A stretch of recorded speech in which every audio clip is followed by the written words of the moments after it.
ಉಂಡು ಉಪವಾಸಿಗಳು ನಾವು ಬಳಸಿ ಬ್ರಹ್ಮಚಾರಿಗಳು ಅಂತ ಒಂದು ಸಂದಿಗ್ಧ ಪರಿಸ್ಥಿತಿಗಳಲ್ಲಿ ಏನ್ ಹೇಳ್ತಾರ ಸುಮಿತ್ ಮೇತ್ರಿ ಅಂತ ಹೇಳಿದ್ರೆ, ಈ ಕಣ್ಣುಗಳಿಗೆ ಸದಾ ನೀರಡಿಕೆ. ಯಾರು ಸುಮಿತ್ ಮೇತ್ರಿ? ಹಲಸಂಗಿ ಬೆಳಸು ಒಂದು ತಪ್ಪಾಲಿಕ್ಕೆಲ್ಲ, ಒಂದೇ ಮಾತಾಗಿ ಹೇಳ್ಬಿಡ್ಬೋದು. ಹಲಸಂಗಿ ಬೆಳಸು ಕನ್ನಡ ಸಾಹಿತ್ಯ ಲೋಕದಲ್ಲಿ 4 ಶಕ್ತಿ ಕೇಂದ್ರಗಳಿದ್ದು. ನಮ್ಮ ಸಾಹಿತ್ಯ ಒಂದು ಇತಿಹಾಸ ನೋಡಿ ನಮಗೆಲ್ಲ ಗೊತ್ತಾಗ್ತತಿ. ಅದರೊಳಗಡೆ ಹಲಸಂಗಿ ಎಷ್ಟು ಒಂದು ಅದ್ಭುತವಾದಂತಹ ಸಾಹಿತ್ಯ ಕೇಂದ್ರ ಅಂತ ಹೇಳಿದ್ರೆ, ಹಲಸಂಗಿ ಗೆಳೆಯರು ಅನ್ನುವಂಥ ಒಂದು ಗುಂಪನ್ನ ಕಟ್ಕೊಂಡಿದ್ರು. ನಾವೆಲ್ಲ ಕೇಳಿರ್ತೀವಿ. ಮಧುರ ಚಂದರು, ಹಲಸಂಗಿ ಚನ್ನಮಲ್ಲಪ್ಪ, ಧೂಲಾ ಅವರು, ಕಾಪ್ಸೆ ಅವರು, ಗುರ್ಲಿ ಕಾಪ್ಸೆ ಅವರಲ್ಲ, ಅವರ ಮನೆತಂದವರು, ರೇವಪ್ಪ ಕಾಪ್ಸೆ ಅವರು. ಆ ರೀತಿಯಾದಂಥದ್ದೊಂದು ಇವತ್ತಿನ ಯಾವುದೇ ಸಂಪರ್ಕ ಸಾಧನಗಳು ಇಲ್ಲದೇ ಇರುವಂತ ಸಂದರ್ಭಗಳೊಳಗಡೆ ಒಂದು ಪತ್ರವನ್ನು 1 ವಾರ 15 ಹೋಗ್ಬಿಡ್ತಿದ್ವು. ಅಂತ ಕಾಲದೊಳಗಡೆ ಅವರು ಎಂತ ರೀತಿಯಾದಂತಹ ಒಂದು ಹೃದಯ ಸಂವಾದವನ್ನ ನಡೆಸಿದ್ರು ಅಂತ ಹೇಳಿದ್ರೆ, ಹಲಸಂಗಿ ಅಂತ ಹೇಳಿ ನಮ್ಮ ಕಿವಿ ನೆಟ್ಟಗಾಗ್ತಾವು. ಅಂತ ಒಂದು ಪುಣ್ಯ ಭೂಮಿಯಿಂದ ಬಂದಂತರು ನಮ್ಮ ಸುಮಿತ್ ಮೇತ್ರಿ ಅವರು ಒಂದು ಮಾತನ್ನ ಈ ಸಂದರ್ಭದೊಳಗೆ ಹೇಳಲೇಬೇಕು. ಈ ಸಂದರ್ಭ ಬಹಳ ಒಂದು ರೀತಿಯಾದ ಸೂಕ್ತವಾದಂತ ಮಾತು ಅಂತ ಅನ್ಕೊಂಡಿದ್ದೀನಿ. ಬೇಂದ್ರೆ ಅವರಿಗೆ ಮಧುರ ಚಂದ್ರಗೆ ಬಹಳ ಒಂದು ರೀತಿಯಾದ ಅವಿನಾಭಾವ ಸಂಬಂಧ ಇತ್ತು. ಅಟ್ಲೀಸ್ಟ್ ಕೆಲವು ಹಿರಿಯರಿಗೆ ಗೊತ್ತಿರ್ತತಿ. ಬೇಂದ್ರೆ ಅವರಿಗೆ ಯಾರಿಗೆ ಆಸಕ್ತಿ ಐತಿ ಅದನ್ನು ಕೂಡ ಮಾಡಬಹುದು.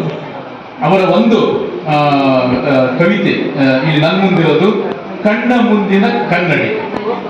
ಕವಿಗಳು ಕನ್ನಡಿಯನ್ನು ನೋಡ್ಕೊಳ್ಳೋದು, ಕನ್ನಡಿ ಮುಖಾಂತರ ತಮ್ಮನ್ನು ತಾವು ಕಂಡುಕೊಳ್ಳೋದು, ಕಾವ್ಯ ಕನ್ನಡಿ ಮುಖಾಂತರ ತಮ್ಮನ್ನು ತಾವು ಕಂಡುಕೊಳ್ಳೋದು, ಸಮಾಜಕ್ಕೆ ಕಾವ್ಯವನ್ನು ಕನ್ನಡಿಯಾಗಿ ಬಳಸೋದು ನಾವೆಲ್ಲ ನೋಡಿದ್ದೀವಿ.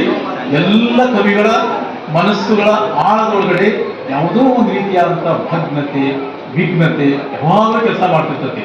ಶೆಲ್ಲಿ ಒಂಥರ ಹೇಳ್ತಾನ, our sweetest songs are that of our saddest memories ಅಂತ. Our sweetest songs are that of our saddest memories. ನಿಮ್ಗೆ ಯಾವ್ದು ಇವತ್ತು ಬಹಳ ಮಧುರವಾದಂತಹ ಹಾಡನ್ನು ನೀವೇನು ಕೇಳಾಕತ್ತಿರಲ್ಲ, ಅವೆಲ್ಲ ಕವಿತೆಗಳ ಅಥವಾ ಹಾಡುಗಳ ಆಳದೊಳಗಡೆ ಒಂದು ತೀವ್ರವಾದಂತಹ ವಿಷಾದ ಅನ್ನೋದು ಒಡಗಟ್ಟಿರ್ತದೆ ಅನ್ನೋಂಥ ಮಾತನ್ನು ಹೇಳ್ತಾರಲ್ಲ. ಇಲ್ಲೇ ನಮ್ಮ ಸುಮಿತ್ ಮೇತ್ರಿ ಏನ್ ಹೇಳ್ತಾರ ಅಂತ ನೋಡೋಣಂತ. ಸೂರ್ಯ ಚಂದ್ರಮುಖಿಯ ಕೈ ಬೆರಳು ಹಿಡಿದು ಹೊರಡುವಾಗ ಗಹಗಹಸಿ ನಗುತ್ತವೆ ಪಾಪಿ ನಕ್ಷತ್ರಗಳು. ಕವಿಗಳು ಬಹಳ ಎಡವಟ್ಟಿರ್ತಾರೆ. ಯಾರು ನಂಬಿದ್ರೆ ಕವಿಗಳನ್ನ ನಂಬಾರ್ದು. ನಕ್ಷತ್ರಗಳನ್ನೆಲ್ಲ ಸಾಮಾನ್ಯವಾಗಿ ನಾವು ಒಂದು ರೀತಿಯಾದಂತ ಮೋಹಕವಾದಂತ ಸನ್ನಿವೇಶಗಳು ಏನೇನೋ ಕಲ್ಪನೆ ಬರ್ತಾವಲ್ಲ. ಆದ್ರೆ ಕವಿ, ನಾನು ಹೇಳಿದಲ್ಲ, ಕವಿಯ ಮನಸ್ಸು ಅನುಕರಣೆಯಿಂದ ತೃಪ್ತ ಆಗುವುದಿಲ್ಲ. ಅವನ ತನ್ನದೇ ಆದಂತಹ ಒಂದು ನಿರ್ಮಾಣವನ್ನು ತೋರಿಸಿನೇ ಹೋಗ್ತಾನೆ ಅನ್ನೋದಕ್ಕೆ ಈ ಕವಿತೆ ಒಂದು ಸಾಕ್ಷಿ. ಸೂರ್ಯ ಚಂದ್ರಮುಖಿಯ ಕೈ ಬೆರಳು ಹಿಡಿದು ಹೊರಡುವಾಗ ಗಹಗಹಸಿ ನಗುತ್ತವೆ ಪಾಪಿ ನಕ್ಷತ್ರಗಳು, ಎದೆಗೆ ಚುಚ್ಚಿದ ಆಕರ್ಷ ಬಾಣ ಕಿತ್ತಲು ಕತ್ತಲಲ್ಲಿ ಒಂದಿಷ್ಟು ರಗತ ಒಸರಬಹುದು ಎಂದೇ. ಎಷ್ಟು ವಿಧಾವಕವಾಗಿ ಕವಿತೆ ಮುಂದಕೊಂಡು ಹೋಗ್ತಾ ಅಂತ ಹೇಳಿದ್ರೆ, ಹೃದಯದ ವಂಚನೆಗೆ ಬಾಣ ಅಲ್ಲೇ ಉಳಿದು ಹೋಯಿತು. ಬಾಣ ಬಿಟ್ಟು ಎದಿಗೆ ನಾಟಿ ಎದಿ ಡ್ಯಾಮೇಜ್ ಆಗಬೇಕು. ಆಗ ಆ ಹೃದಯ ಈಗಾಗಲೇ ಎಷ್ಟು ವಂಚಕ ಆಗೈತೆ ಅಂತ ಹೇಳಿದ್ರೆ, ನೆಟ್ಟಂತ ಬಾಣ ಕೂಡ ಅಲ್ಲೇ ಮುರ್ಕೊಂತತಿ. ಇದು ಕವಿಯ ಕಲ್ಪನೆಯ ಸಾಧ್ಯತೆ. ಕೊಲರಿಜ್ ಹೇಳಿದ್ನಲ್ಲ, ಸೆಕೆಂಡರಿ ಇಮ್ಯಾಜಿನೇಷನ್ ಯಾವ ಎತ್ತರಕ್ಕೆ ಹೋಗುವುದು ಅನ್ನೋದಕ್ಕೆ ಈ ಕವಿತೆಯ ಸಾಲುಗಳು ಸಾಕ್ಷಿ. ಈಗ ಪ್ರತಿದಿನವೂ ಉರಿಸಬೇಕು ಕಾರ್ಯಗಳು, ಇನ್ನೇನು ಕಣ್ಣ ಮುಂದಿನ ಕನ್ನಡಿ ಒಡೆದು ಚೂರು ಚೂರಾಗಬಹುದು ಅಷ್ಟೇ. ಕವಿತೆ ಮುಗಿತಲಿಗೆ.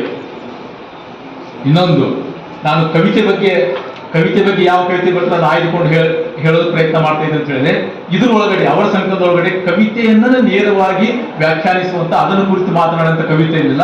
ಆದ್ರೆ ನಿನ್ನ ಕವಿತೆ ತನ್ನ ಸಹವರ್ತಿ ಕವಿಯನ್ನು ಕುರಿತಾಗಿ ಆ ಕವಿತೆ ಹೆಂಗೈತಿ, ಅದು ತನ್ನೊಳಗಡೆ ಎಂತ ಸಂವೇದನೆ ಹುಟ್ಟಿಸ್ತತಿ ಅನ್ನುವಂತ ಒಂದು ವಿಷಯವನ್ನು ಇಟ್ಟುಕೊಂಡು ಅವರು ಒಂದು ಕವಿತೆ ರಚನೆ ಮಾಡಿದ್ದಾರೆ. ಅದರ ಶೀರ್ಷಿಕೆ ಎದೆ ಹಾಲಿನ ಪಾಳಿಗೆ ಕಾದು ನಿಂತು. ಶೀರ್ಷಿಕೆ ಒಳಗಿನ ಧ್ವನಿಶಕ್ತಿನ ತಾವೆಲ್ಲ ಗಮನಿಸಬೇಕು.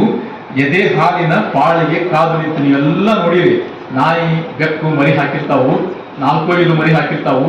ಅವು ಹೆಂಗ ಒಲೆಯನ್ನು ಚಿಬುಕಿ ಹಾಲು ಕುಡಿತಿರ್ತಾವು. ಅವು ಒಂದಾದ್ಮೇಲೆ ಒಂದಾಗ್ತಾವು.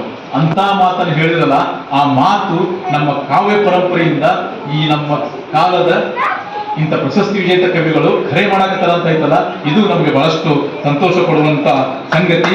ಇನ್ನೊಂದು ಪ್ರಯತ್ನವನ್ನ ನಮ್ಮ ಸುಮಿತ್ ಮೇತ್ರಿಯವರು ಮಾಡ್ಯಾರ. ಯಾಕಂದ್ರೆ ಈ ಪುಸ್ತಕದ ವಿನ್ಯಾಸದ ಬಗ್ಗೆ ಒಂದು ಸ್ವಲ್ಪ ನಾನು ಮಾತಾಡಲೇಬೇಕು. ಪುಸ್ತಕ ಎಲ್ಲವೂ ಚಂದದಾವು. ಈಗ ಬಹಳ ಆಕರ್ಷಕವಾಗಿ ಮುದ್ರಣ ಮಾಡುವಂತ ವ್ಯವಸ್ಥೆ ಬಂದ್ರಿಂದ ರಕ್ಷಾಪುಟಗಳನ್ನು ಬಹಳಷ್ಟು ಆಕರ್ಷಕ ಮಾಡಿ ಅವೇನು ನೋಡಿದ್ಯಾದ ಯಾವಾಗ ಪುಸ್ತಕ ಕಬಗ್ನ ಕಸ್ಕೊಂಡು ಓದೇನೆ ಅನ್ನೋದು ಆಗ್ತಿರ್ತತಿ. ಅದು ಹೋದಾಗ ಒಳಗಡೆ ಬಹಳ ದೊಡ್ಡದಾದಂತ ನಿರಾಶೆ ಕಾಣುವಂತ ಪುಸ್ತಕವನ್ನ ಇವತ್ತ ಬರಾಕತ್ತಾವು. ಅದೆಲ್ಲ ಬೇರೆ ವಿಷಯ.